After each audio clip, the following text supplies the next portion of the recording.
Well, today is the 6th of December, 2013, St. Nicholas Day. And that means it's just after the end of Michaelmas term. Now, in Michaelmas term, I gave a set of 6 lectures on Marxism, and they were videotaped, and they're going to be made available. However, for technical and organizational reasons, it wasn't possible to tape the very first lecture in that series of 8. So the organizers have asked me to give a kind of summary of the first lecture so that the series will be in some sense complete, and I've agreed to do that. So this will not be the first lecture in the series in the proper sense, not a 55-minute lecture. It'll just be a 15-minute summary of the main points that I made in the first lecture so that you can get some continuity to begin with the other lectures. Okay, I have 2 things I want to say. One is something about the nature of the subject matter that I'm going to discuss in the lectures. And the second is something about how to approach the subject matter. Now, you might ask the question, why is this called history? Why is this called Marxism rather than, for example, the philosophy of Marx? What is the subject matter? Is there actually a single subject matter there? And what is the nature of that subject matter?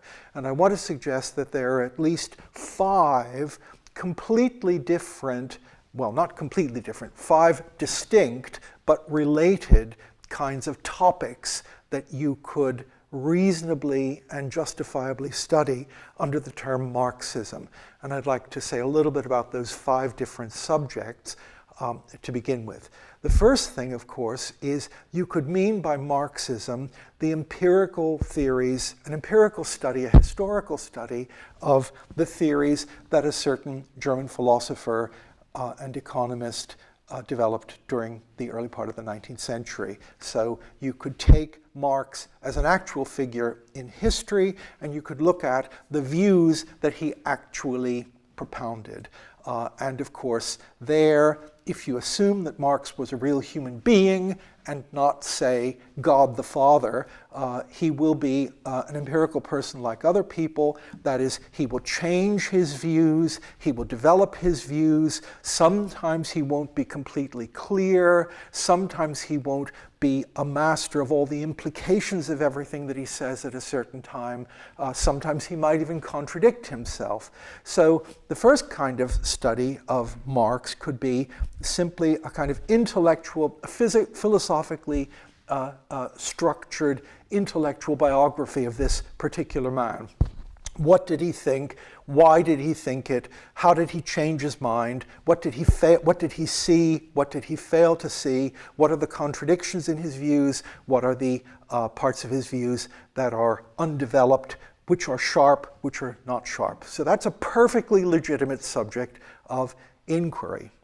However, precisely because Marx was a human being and therefore changed his mind and sometimes contradicted himself and sometimes simply wasn't clear about the implications of his views, there's another way of approaching the subject of Marxism, which is to say, look at Marx, as it were, not as a historical figure with changing views, but look at Marx as propounding something like a doctrine, having something like a set of philosophical views that we can study in relative abstraction from the changes in his views about these things.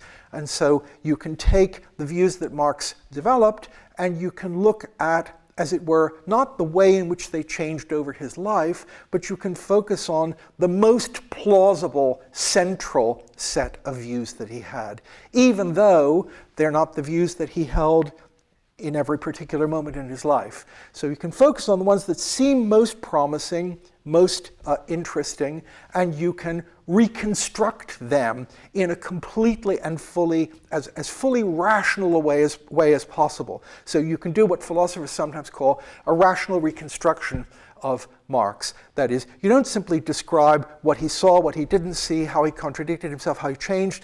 You look at the central view, the central important, fruitful view that you think he had, and you try to make that as consistent and as fully elaborated as possible. And then you study, for example, the way in which that view might be plausible, the ways in which the view might not be plausible.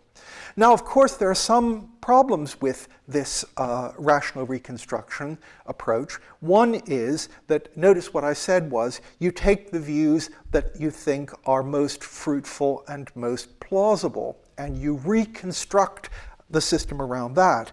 Now that, of course, presupposes that we have a single perspective from which we can say what are the most plausible parts of the theory. And we have criteria of what counts as a fully elaborated theory. Now those criteria that we have, so that's something that we would bring to this rational reconstruction. We take the material that he presents and we would impose upon it, to some extent, our order. We would make it better by the criteria that we hold for something being better. Second, so it might be that you could have a number of different rational reconstructions of his views. You might have an early view, and you might think in the early period he had some ideas that were particularly important. You try to make them coherent and elaborated and supported. He might have a later view. So in a number of different ways, the task of giving a rational reconstruction is very different from the task of giving a kind of intellectual biography or a historical account of what he actually thought. So in a rational reconstruction, you might attribute to him even views that he didn't hold, because you might think they are the natural or logical or consistent implications of things that you think he holds. Okay, so that's the second way of approaching. And as you know, this tradition of doing a rational reconstruction of a philosopher has a long tradition in philosophy. A lot of people do rational reconstructions of Kant. They don't tell you all the sorts of things that Kant thought at various times. They focus on what they take to be the central intuitions presented, say, in the Critique of Pure Reason or in the Critique of Judgment, and they try to reconstruct the whole thing rationally and around that. Now, however, there's a third way of thinking about Marx. So there are two ways of thinking about Marx. One as an empirical figure who has an intellectual history that can be described, and the second as the propounder of a set of views that can be seen to have a kind of coherency, or made to have a certain kind of coherency and a certain kind of plausibility. Now, the third way of thinking about this is to think of Marx as what people sometimes call a conceptual revolutionary. That is, think of Marx not as an empirical person, and think of him not as propounding a doctrine, which was more or less plausible, but think of him as initiating a tradition of thinking about the world in a particular kind of way. So you can say, and if you think of him as initiating a way of thinking about the world, and you add to that he himself was very keen on the historical nature of knowledge, then you might come to the view that the right way to think about this is not to look at what the 19th century thinker Karl Marx actually thought, and not to extract a rational reconstruction of what he thought in the 19th century, but to look at the end of that tradition, to look at where the tradition had come to, and to give an analysis of Marxism which would not be a rational reconstruction of his particular thoughts, but the culmination of the development of that tradition of thought. So a kind of contemporary version of what Marx was trying to do that would be maximally plausible, maximally coherent, and would include intellectual developments that came after him. So you might think of that on analogy with Darwinism, right? One task would be to see what Darwin actually thought in the 19th century, but you might also think that Darwinism didn't stop, as it were, with Darwinism. There was a history of Darwinism which led on to the 21st century, and so another way of studying Darwinism would be not to study the thought of Darwin, but to study the thought of Darwinism now, as it were, a way of thinking about the world that is most well supported and consistent given what we know now. So you might think about Marxism in that way too. Now, that's a third way of thinking about Marx and Marxism. Now, the fourth way of thinking about Marx and Marxism is also historical, but it's slightly different from the third. The third thinks about Marx as having initiated a tradition of thinking about the world, and that tradition being both cumulative and continuous. It leads to something else.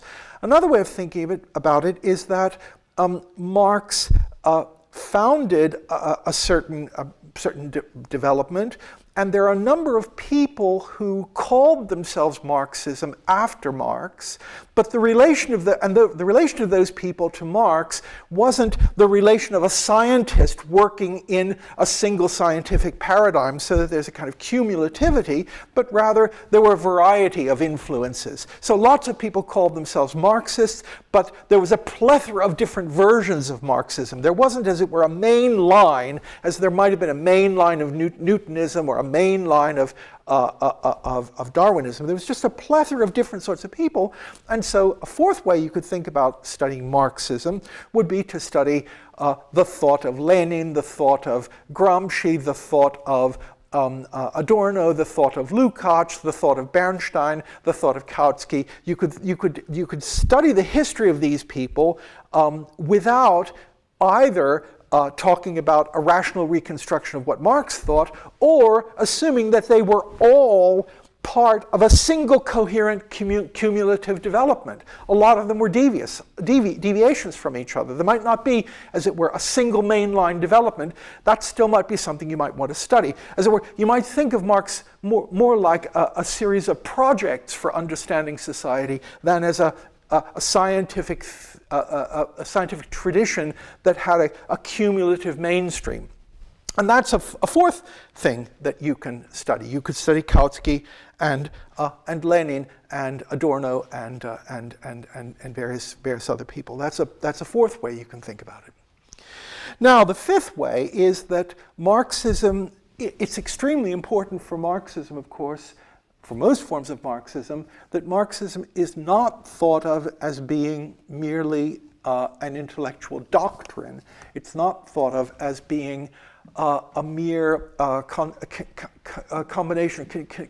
conjunction of theoretical propositions. It's thought specifically it's thought specifically as a way of thinking about the world where the application of that way of thinking about the world is part of what it is. There isn't, as it were, Marxism and then its application. Marxism is to be thought of somehow as inherently intended to be inherently intended to be applied, so that the application is not a separate and distinct and external thing, but is part of the project. And as you know, in the 20th century, a number of so therefore, it's important to think about, one way of thinking about Marxism is it's not, as it were, something that can be rationally reconstructed in the way in which we rationally reconstruct Kantianism, but it's something that we look at if you want to understand it, look at the proof of the pudding, which is the eating. Look at what actually happened in the actual societies that presented themselves as being Marxist. So there's another way of thinking about Marxism, which is don't look at the work of Marx, look at the reality of the DDR or the Soviet Union or the Polish People's Republic or Yugoslavia or one of these things. Look at the reality of that. If you want to know what Marxism is, look at that, the reality of that. And that's the thing to study. Or alternatively, you can say there are two things to study there. One is you can study the ideology of these things. You can study the constitution of the DDR, that is what they said about what they were doing. And then you can study the reality of the application of those things. And that will be something that you can study too. So now what I want to say is that these 5 different approaches, none of them is inherently illegitimate. There's a place for all of them. They're not completely disconnected from each other. You can't understand the constitution of the DDR or the Polish People's Republic without understanding something probably about the views that Marx had. So there's some connection. They're not completely different things, but they're not the same things, and you're not approaching the material in the same way. So now the question arises, if that's the case, well, what way am I going to approach it in this set of lectures? And there I want to say, I want to try to do two things. I want to say that I'm closest actually to this, to the second of these, that is to the attempt to give some kind of rational reconstruction of the views of Marx. But I also think that there'll be kind of double focus in these lectures. I'll give, roughly speaking, two rational reconstructions. One of an early position, which is a position in which Marx talks about ideology at great length, talks about alienation at great length. So there'll be a first reconstruction of a kind of view, social critical view that's oriented around alienation. And then there'll be a second reconstruction of a somewhat later position, which will be focused around the idea of a social formation, forces of production and relations of production, and surplus value and the extraction of surplus value. So it'll be closest to that, but I'll try to say something about the other, about some of the other things too. Okay, so that's the first point I want to make. The second point I want to make is that if you approach this material, really, the best way to approach it is to forget everything you know about philosophy, and particularly the more you know about analytical philosophy, the less, and the more you find that plausible, the less easy it's going to be for you to make any sense of this, because this is a kind of, Marx was a kind of thinker who belonged to a completely different intellectual context. If you think there's a mainstream, if you think of a mainstream and there are deviant counter streams, he belongs to a stream which has turned out now not to be the mainstream. It's a stream in the 19th century that got started with the successors of Kant and went on for a bit, but was basically trounced in the 20th century. And it's important to see that the people in this subordinate stream had their own views, and they were very different from the mainstream views that you're likely to find. As you know, Marx was by training a historian of philosophy. He wrote his doctoral dissertation on ancient materialism, on Epicurus and Democritus. So he was very, very aware of the history of philosophy, and he was very aware in particular of the history of materialism and of the history of changes in the philosophical culture. And now he talks again and again about what he calls the old philosophical culture, and then there's something else with which he would only call the old philosophical culture old because he was tacitly contrasting it with something else, which is his own. He doesn't quite call it the new philosophical culture, but I'll call it the new philosophical culture. So there's an old philosophical culture and there's a new philosophical culture, and the old philosophical culture you can think of, roughly speaking, as another way I'll talk about it is the 18th century. So there's the old philosophical culture, there's the 18th century, there's, roughly speaking, the Enlightenment, and then there's this new philosophical culture that Marx thinks he belongs to, which is not continuous with the old culture. It's different. And so, and now the thing that makes it difficult is that what I and Marx call the old philosophical culture, the culture of the Enlightenment, which finds its culmination in Kant, gets resurrected by Frege and his associates at the end of the 19th century, and is the origin of analytical philosophy. So what I call the old philosophical culture, or the 18th century, is also what you would think of as the mainstream of analytical philosophy. So if you're trained as an analytical philosopher in Cambridge at the turn of the 20th to the 21st century, you'll have, as the natural kind of assumptions you'll make, views that Marx would think of as the discredited old views of the Enlightenment of the 18th century. So that's an important thing to see. Now, remember, I'm working with ideal types here. That is, I'm trying to describe some general attitudes and approaches, and I'm going to give some examples of them, but you have to distinguish between the general ideal type that I'm setting up and particular individual people. They aren't all the same. I mean, not all idealists believe the same thing, not all materialists believe the same thing, but still you can make some kind of generalizations, ideal, typical generalizations about them. So first I'd like to talk about what the 18th century culture, the old philosophical culture was, and then I'll talk about how Marx belongs to this new culture that is different from that. And now Marx thinks that the old philosophical culture is characterized first by an emphasis on the human individual. So there's an emphasis on the idea that it's human individuals who are important. They are both morally, they both have moral primacy, and they have epistemological and indeed metaphysical primacy. So we start from the notion of a human individual, and we construe this human individual as essentially animal rationale. That is, an entity who has reason, but that means an entity who is a cognitive creature. So central is the idea that you get from Descartes that human being is a res cogitans, a thinking thing. So we start from the idea of individuals and the idea of individuals as thinking entities. And then, in general, you think of these thinking entities as having an inside and having an outside. There's an inside, which is a kind of internal chamber, or it's sometimes called a theater, or a computer memory, or something that's inside the human individual in question. And then there's an outside world. And the inside is, roughly speaking, accessible to me by some kind of reflection and has some kind of priority, some kind of epistemic priority. I can know what I think, what I'm thinking, and my knowledge of what I'm thinking about is somehow close to me and simple and immediate and transparent, and somehow I can do that by reflection.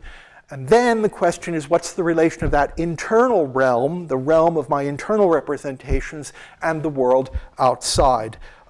And that becomes a problem. Then furthermore, you start from these human individuals and then you put them together into human societies, and you build up human societies by construing human societies as collections of individuals.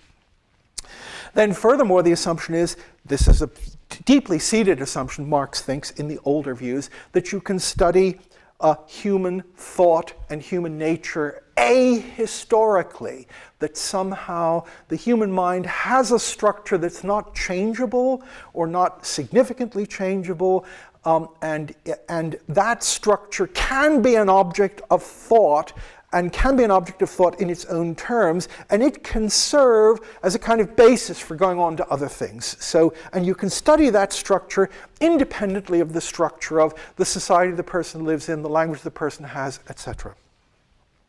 And now Marx says, so therefore you can see why, if you have this older view, this 18th century view or Enlightenment view or view of analytical philosophy, there'll be two variants that will be plausible to people. One variant will be a variant that puts the proposition and the sentence and logic in the center of philosophy. You'll think that the human mind is basically a cognitive machine, and as such a cognitive machine, it works through propositions. And so Marx won't be surprised when Bertrand Russell says, ethics is not about living the good life, it's about the truth of propositions. Or when he says, really every philosopher has a theory of the proposition, and you have to start, if you want to understand the philosopher, start with the philosopher's theory of the proposition. So that's one way in which this traditional old-style thought can go. The other way in which it can go is not through the proposition, but through human psychology. Some view that we all have some psychological similarities, and the cognitive processing is the same and can be studied, and then similarly too, that psychology is a freestanding thing. You can get some grip on the world through studying that, and you can move from psychology then to something else. Okay, so that's what Marx thinks is the old way of thinking about things. He also thinks it's characteristic of this old way of thinking to be ontological, to think about questions of what the real world holds as being central. Now, contrary to that, Marx stands in a tradition that comes from Herder and Humboldt and Feuerbach and other people, which has a completely different structure. And I think the best way to understand the motivation for this is to think about Herder's criticism of Kant. Herder points out that Kant has no treatment of human language. If you look in the Critique of Pure Reason, the term language does not ever occur. Kant speaks, and Herder thinks this is also characteristic of this whole old tradition, Kant speaks as if propositions were just mental entities that were there, and putting them in language was a kind of secondary phenomenon. That you can talk about concepts independently of talking about the language in which the concepts are embedded. You can talk about propositions without talking about the specifics of the language in which these things are embedded. And Herder says, this seems to me to be false. Any kind of study of human language. Human language must take place, human thought, human cognition, human thought must take place in the context of language. We don't have concepts without language. The crucial thing about human concepts and human cognition is that it's embodied in a language. And then, Herder says, and if you take this seriously, one of the immediate implications of it is that individualism can't be the right way to think about the human world, because language is inherently a social phenomenon. So to say that my thought, any form of cognition, has to be a form of cognition that's embedded in a language, and then to say that a language has to be something that I share with other people, that automatically means that you have to have a more socially aware starting point for philosophy than traditional philosophy did. So you have to start with the idea of something like what Hegel calls Geist, that is some notion of a shared language. And a shared language then, Herder and other people go on to say, means a shared history, because empirical languages all have the properties they have by virtue of their history, and you can therefore only talk about it if you talk about their history. So language is essentially a social mechanism, and furthermore, it's essentially a social mechanism that is connected with forms of human action. That is, you can find in all of these people the kind of proto-late Wittgensteinian idea that you can't understand. So all of this is, the late Wittgenstein comes back to some of these ideas, but it's important to see they were there in the 19th century too. So the idea is, if language is not just a kind of representational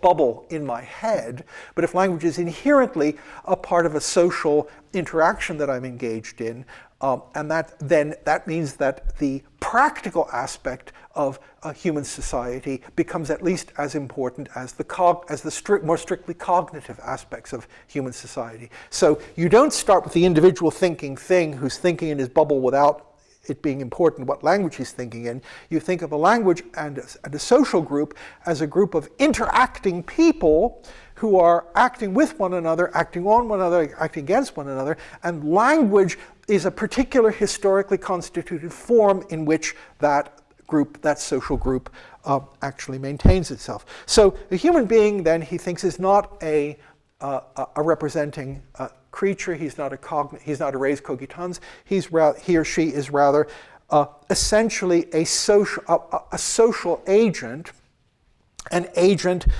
who has, and this is important, an agent who has powers and needs, socially mediated powers.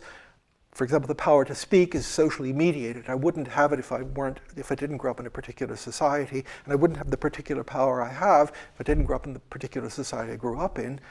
So the human being is not a cognitive subject. He or she is to be understood as a social actor in the context of a society who has needs and powers and uses those powers to satisfy needs. So therefore, Marx thinks, in the new way of thinking, that is not the old way of thinking, but the new way of thinking, history is essentially what we have to know about. So at the beginning of the German ideology, Marx says in this very famous passage, we recognize only one science, the science of history. Now, to say we recognize only one science, the science of history, doesn't mean that there is no such thing as geology.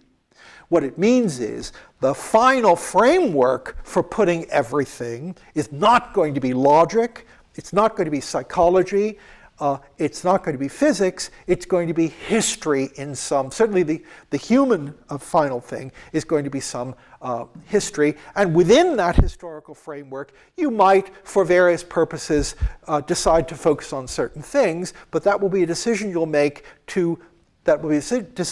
for particular reasons to focus on a particular dependent part of the historical story. So you can talk about psychology, you can talk about propositional things. All of those things are abstractions that you make for particular reasons from the real science, the thing that puts everything in its right perspective, which is history. So anyway, they're the two things that I wanted to make. So when you read this book, always read it as talking about individuals and groups interacting with each other.